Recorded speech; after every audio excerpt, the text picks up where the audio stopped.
Un empire qui domine le monde pendant des siècles, puis tout s'effondre en quelques décennies. Mesdames et messieurs, prenez place. Nous sommes en Gaule, territoire de l'Empire romain depuis Jules César. 4 siècles de domination romaine transforment ce territoire sauvage en province prospère de l'Empire. Les routes romaines sillonnent la Gaule. Lyon devient la capitale des trois Gaules, Lutèce prospère au bord de la Seine, Arles rayonne dans le sud méditerranéen. La culture gallo-romaine naît de cette fusion.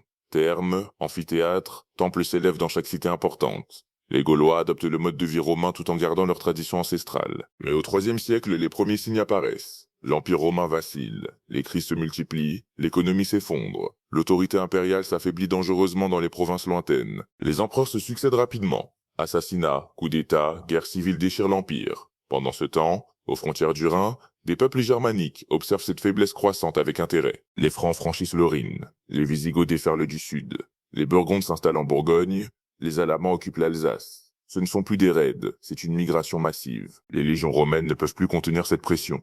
Trop peu nombreuses, mal équipées, souvent composées de mercenaires barbares qui changent de camp selon leurs intérêts personnels et familiaux. Les villes se fortifient, Lutèce construit des remparts, Lyon ferme ses portes, Arles se barricade.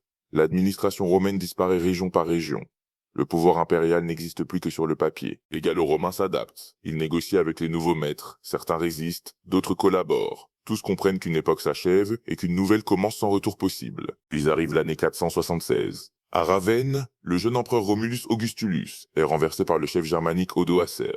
L'Empire romain d'Occident cesse officiellement d'exister après 1000 ans d'histoire. La Gaule entre dans une nouvelle ère. Le Moyen-Âge commence. Les royaumes barbares remplacent l'administration romaine. Clovis et ses Francs unifient progressivement le territoire sous leur autorité naissante. De cette fusion naîtra la France. Un royaume franc qui héritera de la culture gallo-romaine, des traditions germaniques et de la foi chrétienne.